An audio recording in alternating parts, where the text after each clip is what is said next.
Stonington, Connecticut is a rural community with rolling hills, dense woods, and winding country roads that become pitch black at night. On one evening, a passerby driving along a desolate stretch saw a blaze and assumed it was a brush fire. He stopped and called 911 while retrieving his fire extinguisher.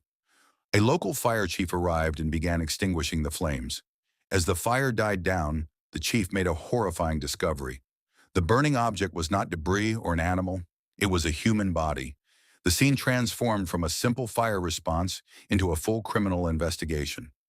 State troopers secured the area and closed the roadway. Every detail was documented meticulously. The victim was wrapped in multiple layers of plastic, blankets, sheets, and duct tape. Investigators immediately recognized this as a dump site. The killer had transported the body to this location and discarded it like garbage. The wrapping suggested the murderer attempted to conceal evidence, but the body itself told a different story. Fire had ravaged the remains, leaving them charred beyond recognition. The Connecticut State Medical Examiner's Office was called to identify the victim and determine the cause of death. The case was now in the hands of Dr. Ira Kaner, a forensic pathologist with 30 years of experience. Dr. Kaner had performed more than 4,000 autopsies in his career. He described the work as enjoyable and satisfying, but admitted it required a certain disposition. His team carefully unwrapped the body, preserving any trace evidence for the crime lab. The victim was a young female in her 20s. She appeared to be a light-skinned black woman, though she could have been Latin. The killer had removed her nose, ears, fingers, and toes. Skin had been cut from her ankle. The mutilation was clearly designed to prevent identification. Without fingerprints or tattoos, investigators faced a significant challenge. But the killer had made one critical mistake. The front of the body showed more severe burning than the back. This indicated she was lying on her back when the fire was set. When investigators turned the body over, they discovered a section of skin had been surgically removed from her lower back. The cut was precise and deliberate. Dr. Kaner concluded a tattoo had once occupied that area. Connecticut detectives searched state databases for missing young women with large back tattoos. They found no matches. Expanding their search to neighboring districts produced a breakthrough 80 miles away on Long Island, New York. A young woman named Rebecca Costa had been reported missing. Rebecca Costa was a 24-year-old nursing assistant living with her parents. Her father, Larry Ross, filed the missing person report after her employer called to say she never arrived for work. She had been out with friends the previous night and was last seen at 3:30 in the morning. The missing person flyer described her height, weight, and hair color. It also mentioned a distinctive tattoo on her lower back. Connecticut detectives remained skeptical due to the distance between locations. They turned to Dr. Kaner for confirmation. The killer had left the victim's teeth intact.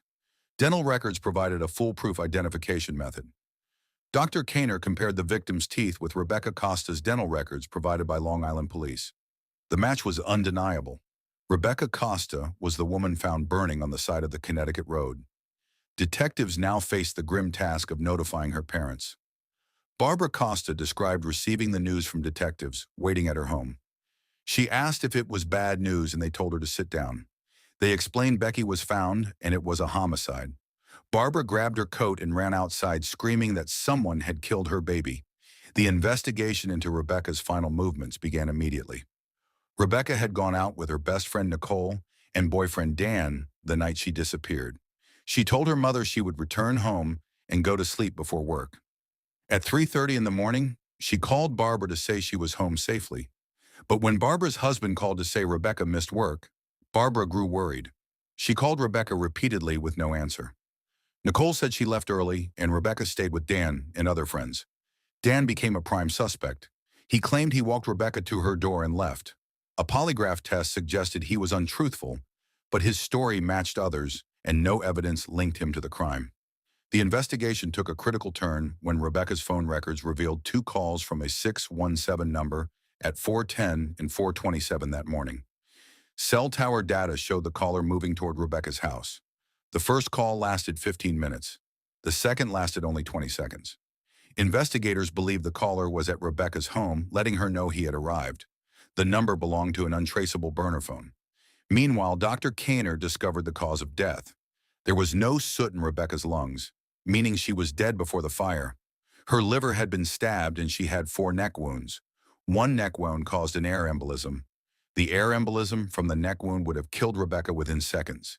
This proved she was alive when the stabbings occurred. Dr. Kaner's examination refuted any possibility of an accident. Police obtained surveillance footage from the Butcher Boy bar where Rebecca had been that night. The video showed a man approaching her. He was older and dressed conservatively. He took her phone and appeared to enter a number. A witness named Jennifer identified this man as someone who made her uncomfortable.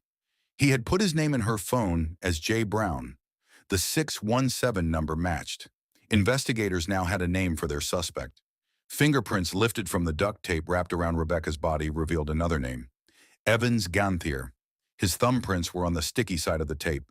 Ganthier had a criminal history including domestic incidents and disturbing allegations involving women. When arrested, he concocted an elaborate story claiming Rebecca had a medical emergency and fell. He admitted to mutilating her body, but denied killing her. Dr. Kaner testified that Ganthier's story was false. There was no head trauma. The stab wounds killed her. The jury deliberated for 5.5 hours and found Ganthier guilty. He was sentenced to 25 years to life.